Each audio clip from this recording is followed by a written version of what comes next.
ये वीडियो बहुत छोटा सा है, लेकिन एग्जाम के पहले आप लोग इस वीडियो को जरूर देख के जाएं, इस चीज़ का ध्यान रखिएगा, ठीक है ना। जितना भी पढ़े हैं उसमें एक दो टॉपिक ऐसे हैं जो छोटे हैं, इंपॉर्टेंट हैं, देख करके जाइएगा। और चूंकि किताबों में ज़्यादा दिख रही है तो हो सकता है वो एग्जाम में आ जाए तो आप कर लेना, जो कि प्रीवियस ईयर में एक दो बार आए हैं, ठीक है। तो टॉपिक सबसे पहले क्या होगा, आज का जो पढ़ने वाला है वो टॉपिक होगा आपका, वो टॉपिक होगा एक तो हम लोग पढ़ेंगे, देखिए 3 टॉपिक को कवर करेंगे, सॉइल वाटर, ठीक है। देखिए एक एक टॉपिक है, एक एक बार में बहुत जल्दी में खत्म हो जाएंगे। फिर होगा soil minerals and soil structures. वैसे बहुत अच्छे से किताबों में कहीं मिलता है कहीं नहीं मिलता है, लेकिन आपको देख के जाना है इसको, ठीक है। 3 टॉपिक, तो सॉइल वाटर सबसे पहले बात कर लेंगे। सॉइल वाटर क्या है, मैं भी जल्दी में हूं, आप लोग भी देख करके जरूर जाइएगा एग्जाम में। सॉइल स्ट्रक्चर, ठीक है ना, sorry soil water, soil water. देखिए किसी भी मृदा में कितने टाइप के मुख्य रूप से जल होते हैं, 2 प्रकार के होते हैं। मृदा में मुख्य रूप से जलों को 2 भागों में बांटा जा सकता है। एक होता है फ्री वाटर और एक होता है हेल्ड वाटर, ठीक है ना। फ्री वाटर और हेल्ड वाटर 2 टाइप की सॉइल जो है वो आपके अंदर ये पाई जाएगी, ठीक है। 2 टाइप की पाई जाएगी, held water, free water. Free water जो है, जो पानी मृदा के रंध्रों से होकर बह सकता है, ठीक है ना, उसको कहते हैं फ्री वाटर, यानी स्वतंत्र जल इसको बोलते हैं। स्वतंत्र जल ही होता है। और एक होता है हेल्ड, मतलब होता है रुका हुआ जल, पकड़ा हुआ जल, रुका हुआ जल। तो जो फ्री वाटर होता है वो कौन सा वाटर होता है, वो ग्रेविटी वाटर होता है, या फिर जो रंध्रों से होकर बह सकता है, इसको बोलते हैं ग्रेविटी वाटर, यानी गुरुत्व जल, ग्रेविटी वाटर। आपको लिखना भी है इसमें एक एक लाइन। जब आप लिखेंगे तो लिखेंगे सॉइल में पानी को मुख्य रूप से 2 भागों में बांटा जा सकता है, एक स्वतंत्र जल और एक बंधा हुआ जल। जिस स्वतंत्र जल में मुख्य रूप से ग्रेविटी वाटर या फिर गुरुत्व जल आता है, वह जल जो मृदा के रंध्रों से होकर के आसानी से बह सकता है। जबकि हेल्ड वाटर यानी जो रुका हुआ जल होता है, उसमें मुख्य रूप से 3 प्रकार के जल हो सकते हैं। एक होता है स्ट्रक्चरल वाटर, यानी संरचनात्मक जल। संरचनात्मक जल वह जल है जो मृदा के जो बॉन्ड है, मतलब मृदा बंधों में, मृदा की संरचना में बंध के रूप में जुड़ा रहता है। जैसे कोई भी मृदा का अगर समीकरण होगा तो उसमें कभी कभी पानी भी मिला रहता है, जैसे जिप्सम में CaSO4 × 2H2O लिखते हैं आप। तो जो जल मृदा के कणों में संरचनात्मक रूप से बंधा हुआ है, उसके अभिन्न भाग है और जो सामान्य ताप पर गायब नहीं हो सकता, उसको संरचनात्मक जल कहते हैं। संरचनात्मक जल सामान्य 110 डिग्री सेल्सियस ओवन ड्राई करेंगे तो ये गायब नहीं होता, ये लिखेंगे संरचनात्मक में। दूसरा होता है आपका कैपिलरी वाटर, यानी केशिकात्व जल, केशिकीय जल। तो केशिकीय जल कौन सा जल होता है, वह जल जो केशिकी क्रिया के कारण संतृप्त मृदा से ऊपर की ओर चढ़ा रहता है, उस जल को केशिकीय जल कहते हैं।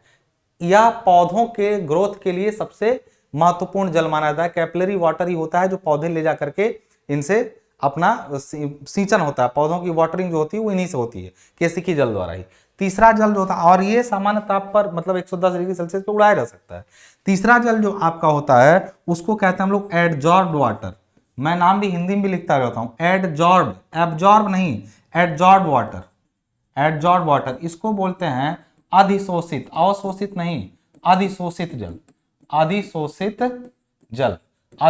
जल वह जल होता है जो मृदा कणों के चारों तरफ पतली झिल्ली के रूप में चिपका रहता है। यह मृदा कणों के चारों तरफ पतली झिल्ली के रूप में चिपका रहता है और पोर्स की साइज को कम कर देता है। जैसे ये मृदा कण है, इनके चारों तरफ पतली झिल्ली के रूप में ऐसे चिपका रहेगा, तो जो इनके बीच में गैप ज्यादा था वो गैप कम होने लगेगा। अधिशोषित जल मृदा में पानी के प्रवाह में रुकावट भी होता है। तो ये था सॉइल वाटर, इतना लिख देंगे आपका काम हो गया, इतना लिख देंगे आपका नंबर नहीं कटेगा, जो बोला हूं उतना ही लिखना है। दूसरा टॉपिक क्या था हम लोग का, ये जल का पढ़ लिया हमने। दूसरा टॉपिक था सॉइल मिनरल्स क्या होते हैं सॉइल में, देख लीजिएगा। ये आवाज कट गई थी एक वीडियो में तो उसमें बताया भी था मैंने। सॉइल मिनरल्स यानी मृदा खनिज, क्ले मिनरल्स जिनको बोलते हैं एक्चुअली, सॉइल मिनरल्स की जगह हम उसका क्ले मिनरल्स, सॉइल मिनरल्स यानी मृदा खनिज। मृदा में पाए जाने वाले खनिज मुख्य रूप से 3 होते हैं, जिसमें से एक होता है काओलाइनाइट। काओलाइनाइट खनिज, 3 मुख्य खनिज होते हैं जो मृदा के अंदर पाए जाते हैं, काओलाइनाइट, इलाइट और मोंटमोरिलोनाइट। मोरिलोनाइट, तो ये 3 खनिज होते हैं इसके अंदर, ठीक है। अब ये 3 खनिजों में काओलानाइट वह खनिज होता है जिसमें सिलिका और जिप्साइट सीट के साथ में, ये सिलिका और जिप्साइट सीट के साथ में सिलिका सीट व जिप्साइट सीट। अभी क्या होता है अभी मत जानिए, इनकी संरचना भी अलग होती है कि ये टेट्राहेड्रल, अभी उसके बारे में हम बात नहीं करेंगे, बस इतना जानिएगा। सिलिका मतलब सिलिका का पार्टिकल, समझिए अभी के लिए इतना ही। और जिप्साइट मतलब एल्यूमिना, इसको एल्यूमिना भी बोलते हैं। सिलिका और जिप्साइट सीट के बीच हाइड्रोजन बॉन्ड द्वारा, हाइड्रोजन बॉन्ड द्वारा यह मिनरल बना होता है, और यह मजबूत बंध है, इसलिए सामान्य ताप परिवर्तन या सामान्य जल परिवर्तन पर, जलांश में परिवर्तन पर इसके अंदर कोई बदलाव नहीं होते हैं। जल के मात्रा में परिवर्तन के कारण ऐसी मिट्टी जिसमें काओलाइनाइट मिनरल होगा, मिट्टियों में मिनरल से ही तो उनका गुण बदलता है, ऐसी मिट्टी जिनमें काओलाइनाइट होगा, उन मिनरल में एक चीज सीधा समझिएगा कि उन मिनरल में यदि काओलाइनाइट किसी मिट्टी में ज्यादा है, जैसे चीनी मिट्टी में काओलाइनाइट होता है, जैसे एग्जांपल के तौर पर अगर हम इसका बात करें तो चाइना क्ले यानी चीनी मिट्टी ऐसी मिट्टी है जिसको अगर पानी में डुबा भी दें आप ना, तो पानी पाकर के वो फैलता नहीं है। तो ऐसी मिट्टी जिनमें हाइड्रोजन बंध के द्वारा काओलाइनाइट मिनरल्स होता है, उस मिनरल में पानी पा करके बिल्कुल भी फैलाव नहीं होता है। अब दूसरी मिट्टी होती है इलाइट ग्रुप की। इलाइट मिनरल वो मिनरल होते हैं, इलाइट ग्रुप में कई खनिज होते हैं, ठीक है। तो इलाइट ग्रुप में जो बंध होता है सीट्स के बीच में, वह बंध आयोनिक बॉन्ड होता है, आयनिक बॉन्ड, और यह बॉन्ड हाइड्रोजन की तुलना में कमजोर बंध होता है। इस वजह से हाइड्रोजन बॉन्ड की तुलना में यह कमजोर बॉन्ड होता है, इसलिए इसमें प्रसार थोड़ा बहुत संभव होता है। तीसरा होता है montmorillonite, which is most important. इसमें जो बंध होता है, वो जल बंध होता है, जल बंध यानी वाटर बॉन्ड होती है। कौन सी बॉन्ड होती है? वाटर बॉन्ड होती है। और वाटर बॉन्ड में पानी जैसे ही पाता है ये काफी ज्यादा फूल जाता है और पिचक जाता है। इसके मुख्य एग्जाम्पल बेंटोनाइट और ब्लैक कॉटन सॉयल। ऐसी सॉयल्स में क्या ज्यादा पाया जाता है? बेंटोनाइट में और ब्लैक कॉटन में मोंटमोरिलोनाइट खनिज ज्यादा पाया जाता है। इन्हीं की वजह से जो ब्लैक कॉटन सॉयल होती है वो पानी पाकर बड़ी तेजी से फूल जाती है। ऐसी सॉयल जिनमें मोंटमोरिलोनाइट की मात्रा ज्यादा होती है वो सिविल इंजीनियरिंग कार्यों के लिए उतनी अच्छी नहीं मानी जाती है। ये हो गया आपका मृदा का खनिज, खत्म हो गया मृदा का खनिज। तीसरा आता है सॉयल स्ट्रक्चर यानी मृदा का बनावट या संरचना। सॉयल स्ट्रक्चर तीसरी बात करते हैं। सॉयल स्ट्रक्चर यानी मृदा संरचना। मृदा की संरचना मुख्य रूप से जो बांटी गई है वो 3 तरह, हम और भी बांट सकते हैं लेकिन हम 3 अभी बता रहे हैं। एक संरचना होती है आपकी सिंगल ग्रेन्ड स्ट्रक्चर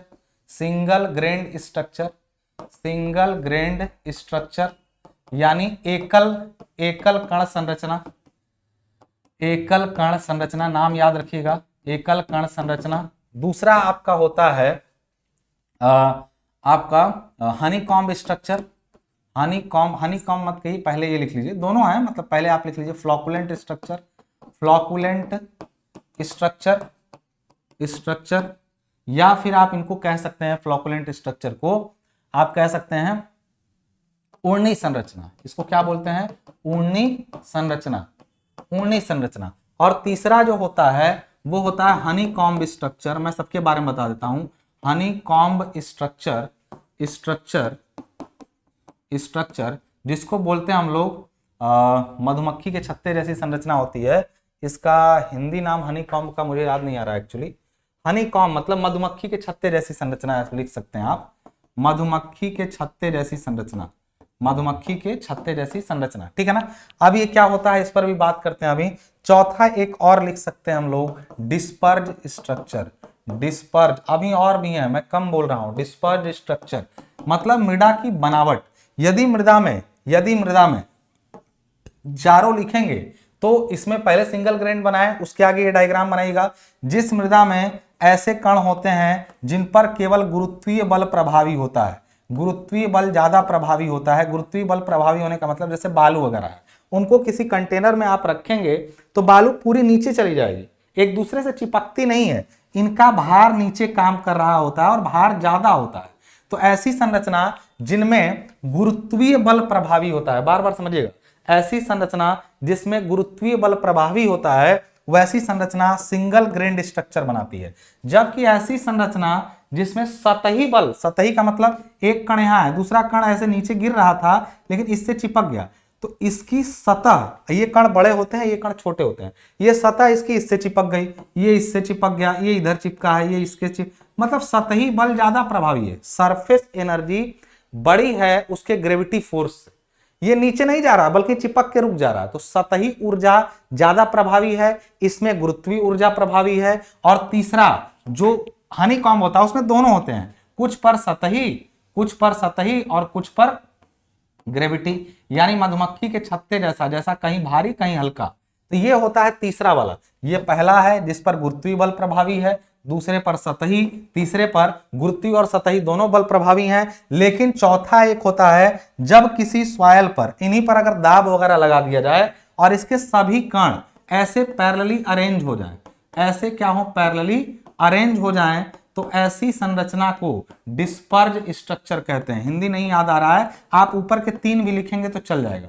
ये तीनों प्राकृतिक संरचनाएं थी। इस पर जब किसी सॉइल पर बल लगता है तो बल के प्रभाव में उसके सभी पार्टिकल एक दूसरे से पैरेलल अरेंज हो जाते हैं। ऐसे स्ट्रक्चर को, ऐसी बनावट को, मृदा की ऐसी बनावट को डिस्पर्ज स्ट्रक्चर कहते हैं। ठीक है, 3 टॉपिक हमने बहुत जल्दी में कवर किए हैं। यदि आपको समझ में आ रहा है तो एक कमेंट बढ़िया कीजिएगा, लाइक जरूर ठोक दीजिएगा और एग्जाम दे के आइएगा, बताइएगा एग्जाम कैसा हुआ। मिलते हैं नेक्स्ट वीडियो में, धन्यवाद।